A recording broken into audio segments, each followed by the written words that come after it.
So here it is, the most eagerly awaited digital SLR of the year, the Canon EOS 40D.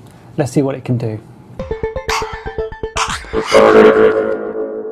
So let's look at the headlines first. Well, it's a nice solid magnesium alloy body, the same as its predecessor, the EOS 30D and the 20D before that. This one has a 10.1 megapixel CMOS sensor and a 3-inch LCD screen with live view, which is new to Canon, certainly this price point. So Canon have redesigned the CMOS sensor to make the photo sites, that's the individual pixels, closer together by making the gaps between them smaller. This has worked to improve the image quality. Canon have incorporated the Digic 3 processor, which is faster and has enabled this camera to shoot at 6.5 frames a second for 75 JPEGs or 17 RAW shots. The other main feature, of course, on this camera is the live view mode.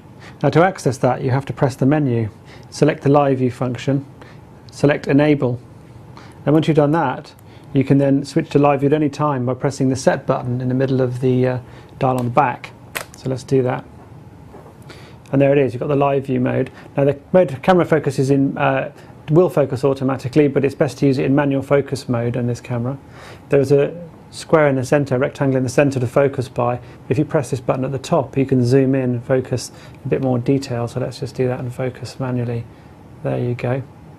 And then you can turn the live view off at any time by pressing the set button again and go back to using the viewfinder. Canon has incorporated a sensor cleaning solution, an anti-dust system, which operates on startup and when you close down again. This works in tandem with also the software-based solution which comes with the camera in the DPP software. Now the menus on the EOS 30D and its predecessors are not really very user-friendly, and Canon have taken advantage of the bigger screen on this camera to improve the menu.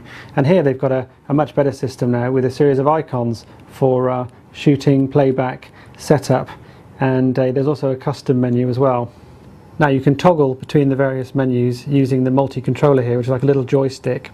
This joystick also enables you to move around the image when you're zooming in on playback to review the picture as well. As you can see, it's pretty intuitive.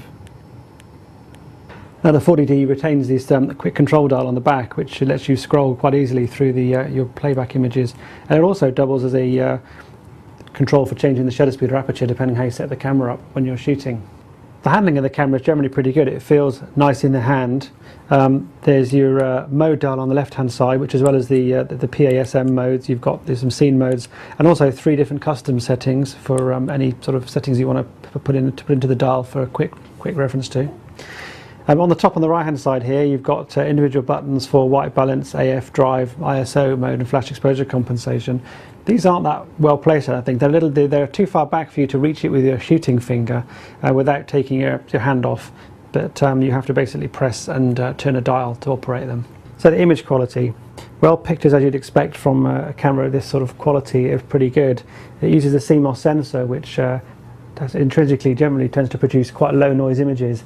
The camera can shoot up to 1600 ISO or 3200 with the boost, but noise starts to creep in at that kind of level, so it's best to try and keep it below that if you can.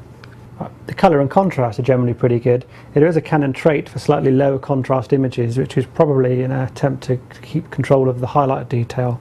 So this is something you may want to be aware of. But of course the picture style menu does allow you to customise how the colour and contrast of the image looks at the end, so you can change that as you see fit. Overall the image quality is as good as you'd expect from a £900 Canon semi-pro / high enthusiast level DSLR. So overall a pretty impressive performance. If you're upgrading to this camera from another Canon, then you'll take to this like a duck to water. It's very intuitive and you'll figure it out in no time. If you're coming from another system, you may want to take the instruction manual with you at least the first few times you take it out, because it isn't quite as intuitive as some other cameras. Everything's on here, it's just maybe not quite so obvious, but generally very good performance, fast, handles very well, good image quality.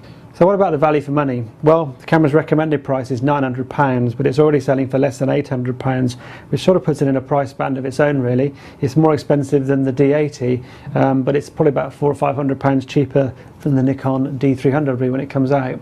Probably the closest rival is the Sony Alpha 700.